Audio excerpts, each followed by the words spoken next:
A continuación vamos a presentar el caso clínico número 11. Los integrantes del grupo son Francisco Ramos, Darío Domínguez, Marilyn Díaz, Andrea Reina y Analía Juliao.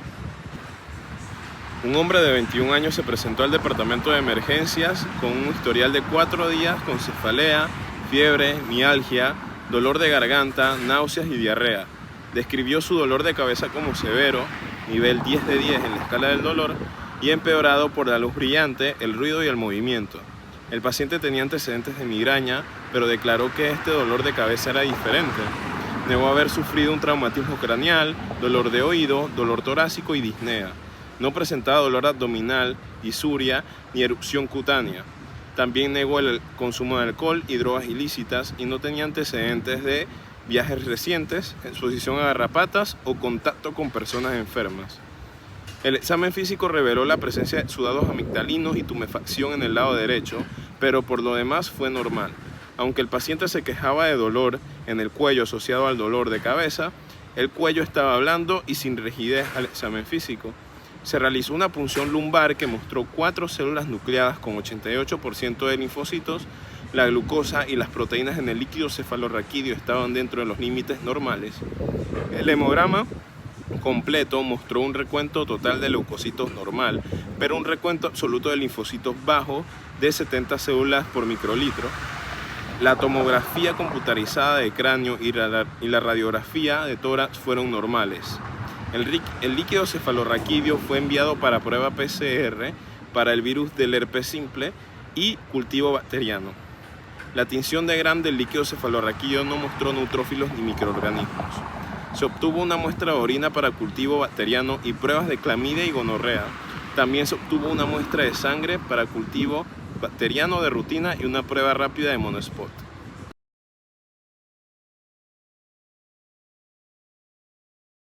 Pregunta 1. ¿Cuál es el diagnóstico diferencial de este paciente, dado su presentación clínica? ¿Con qué síndrome común en adultos jóvenes son consistentes estos hallazgos? ¿Cuáles son las etiologías virales de esta condición? Esta paciente presenta un cuadro de fiebre, cefalea intensa con fotofobia y fonofobia, mialgias, odinofagia, náuseas y diarrea. Su examen físico muestra exudado y edema en la amígdala derecha, y el análisis del líquido cefalorraquídeo revela una pleurocitosis leve con predominio linfocítico sin alteraciones en glucosa ni proteínas. Dado este cuadro clínico, los diagnósticos diferenciales incluyen: primero, meningitis viral aséptica. La pleurocitosis linfocítica y la evolución subaguda con síntomas sistémicos sugieren una etiología viral. Mononucleosis infecciosa. La amigdalitis exudativa y el síndrome febril son característicos de la mononucleosis infecciosa. Faringitis estreptocócica. Aunque puede causar fiebre y dolor de garganta, no suele asociarse con síntomas neurológicos. Síndrome retroviral agudo, primoinfección por VIH. Puede presentarse con fiebre, faringitis, linfopenia y síntomas meningios leves. Enfermedad del Lyme con compromiso neurológico. En este caso fuera si hubiera antecedentes de exposición a garrapatas. Leptospirosis o infección por entovirus. Puede cursar con fiebre, cefalea y síntomas gastrointestinales. Los hallazgos clínicos de este paciente son consistentes con el síndrome mononucleósico, que es común en adultos jóvenes y se caracteriza por fiebre, faringitis con exudado, linfadenopatía, que puede no ser evidente en este caso, linfocitosis atípica, aunque aquí hay linfopenia, lo cual puede ocurrir en la fase temprana de la enfermedad, síntomas sistémicos como fatiga, mialgias y cefalea. El virus de Epstein-Barr es la causa más común del síndrome mononucleósico, pero otros virus pueden producir un cuadro similar, como son el citomegalovirus, el VIH en fase aguda, la toxoplasmosis y el virus del herpes humano 6. Dado que el paciente tiene síntomas neurológicos leves y un líquido cefalorraquídeo con pleurocitosis linfocítica, podría tratarse de una meningitis viral secundaria a mononucleosis infecciosa, lo cual ocurre en algunos casos de infección por Epstein-Barr virus o por el citomegalovirus.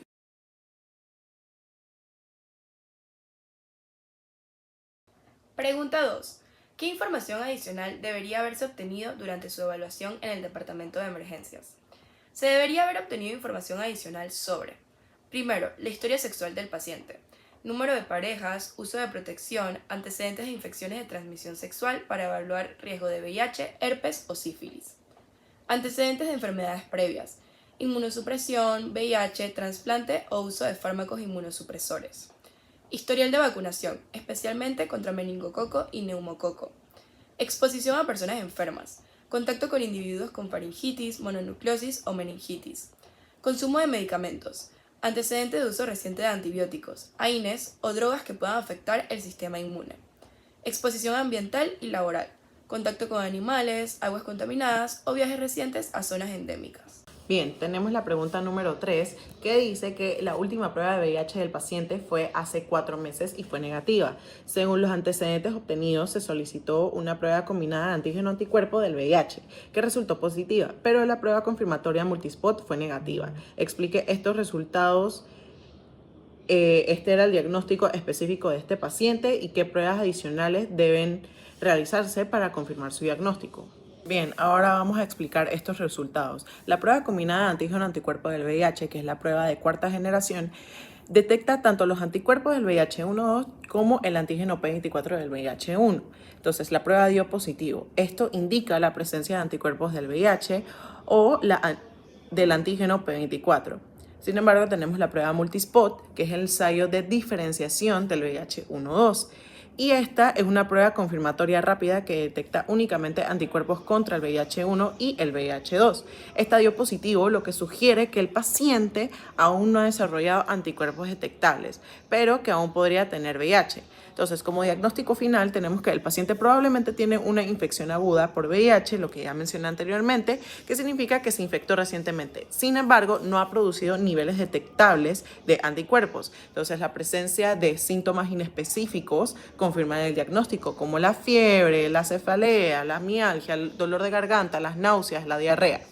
Entonces, ¿qué pruebas adicionales podemos utilizar para confirmar el diagnóstico? Bien, tenemos la prueba de ARN del VIH-1, que esta más que todo es la prueba más sensible para detectar la infección aguda por VIH, ya que se espera una carga viral bastante alta, más de 100.000 copias por mililitro, en la fase inicial de la infección. También algo que podemos hacer es repetir la prueba de antígeno-anticuerpo del VIH en 2 a 4 semanas, porque esta puede confirmar la seroconversión, ya que los anticuerpos suelen desarrollarse entre 3 a 6 semanas después de la exposición. Luego tenemos el recuento de CD4 y la genotipificación del VIH, que esto más que todo se utiliza si la prueba de ARN del VIH es positiva. Entonces, el recuento de CD4 va a ayudar a evaluar la función inmunitaria, mientras que la genotipificación detecta las mutaciones de resistencia a los fármacos antes de iniciar el tratamiento.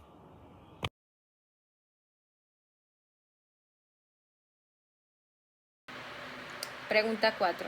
¿Qué población está en mayor riesgo de infección con este agente? Entre estos están los adolescentes y adultos jóvenes.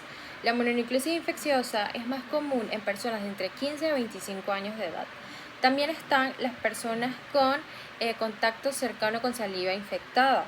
El virus de Epstein-Barr se transmite principalmente a través de la saliva, también conocida como la enfermedad del beso, por lo que estudiantes, parejas jóvenes y personas en contacto cercano tienen mayor riesgo. Por otra parte están los inmunocomprometidos. Personas con VIH, receptores de trasplante o en tratamiento inmunosupresor, pueden desarrollar formas más graves. Y también se encuentran los trabajadores de la salud que pueden estar expuestos al virus al tratar con pacientes infectados. Y por último están los niños en guardería, que la transmisión ocurre en edades tempranas, aunque en ellos la infección suele ser asintomática o más leve.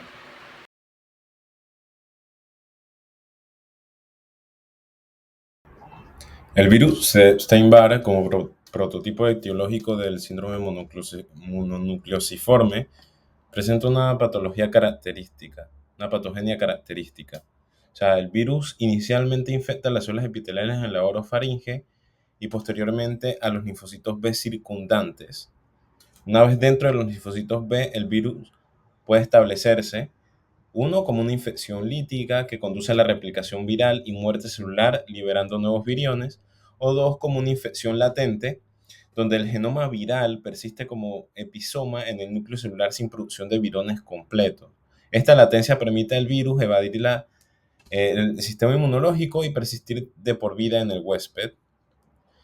Entonces, la respuesta inmunológica frente al virus de Epstein-Barr involucra principalmente a los linfocitos T citotóxicos que proliferan para controlar la infección. Esta proliferación masiva de linfocitos T produce los síntomas característicos del síndrome y la aparición de linfocitos atípicos en sangre periférica. Para el resto de las causas de este síndrome, como el citomegalovirus, pues muestra similitudes en cuanto a la patogenia, sin embargo, difiere con el virus de Epstein-Barr solo por el hecho de que la afinidad o el tropismo celular que tiene el citomegalovirus va preferentemente a monocitos, linfocitos T y células endoteliales, cuando el virus de Epstein-Barr entonces tiene más tropismo por los linfocitos B.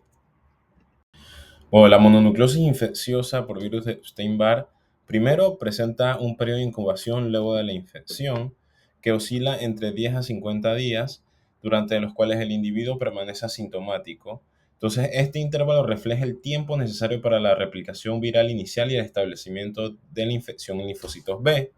Luego tenemos una fase prodrómica que ocurre tras el periodo de incubación, donde esta dura 7 a 14 días y el paciente experimenta síntomas muy inespecíficos como malestar general, cefalea, astenia, anorexia, mialgias y dolores abdominales.